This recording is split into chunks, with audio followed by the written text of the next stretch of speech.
إن شاء الله النية موجودة والإرادة والعزيمة، بدليل هنا صار اتفاق سياسي ئینشاء ویست و ئیرادە هەیە بۆ چارەسەرکردنی حصل کێشەکانی نقاش نێوان هەرێم و ومشاهير بەغداد بە ولقاءات بەڵگەی ئەوەی کە ڕێکەوتنێکی وثبت سیاسی لە خطوة نێوانماندا هذا هەیە الطريق. گفتوگۆیەکی بەسوود و دیداری بەردەوام هەیە لە تنظيم نێوان في هەردوولادا نەخشە ڕێگایەکمان دیاری کردووە منهاج لە الوزاري کارنامەی المصوب عليه حکوومەتیشدا من جێگەی مجلس کراوەتەوە و الوزراء لە ئەنجومەنی وأكد وەزیرانیشدا دەنگی لەسەر دراوە لكل بۆ البلوغات چارەسەرکردنی سەرجەم دۆسیەکان وەک خاڵە سنووریەکان، هێزە ئەمنیەکان و پێشمەرگە و گومرگ و شایستەدارایەکانی ڕابردوو یاسای بودجەی 2023 و بڕۆژە یاسای نەوت و گاز. قانون الموازنة مشروع 2023 فضلا عن قانون النفط والغاز.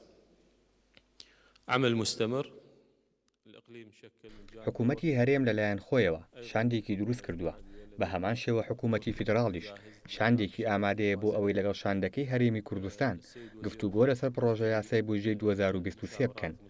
السيد وزير النفط يجري بەڕێز وەزیری نەوتی عێراق گفتوگۆ ڕاوێژی بەردەوامی هەیە لەگەڵ وەزیری سامانە سروشتەکانی هەرێمی کوردستان سەبارەت بەو ڕەشنووسی کە لە نێوان هەردوولادا ڕێکەوتنی لەسەر دەکرێت بۆ پڕۆژە یاسای نەوت و گاز لە بەرنامە وەزارەتی حکوومەتیشدا 6 مانگمان دیاری کردووە بۆ بەسەندکردنی ئەم یاسایە حکوومەت ئامادەیە بۆ جێبەجێکردنی ئەم ڕێکەوتنە کە یارمەتی دەردەبێت بۆ چارەسەرکردنی کێشەکان. حل هذه المشاكل إن شاء الله.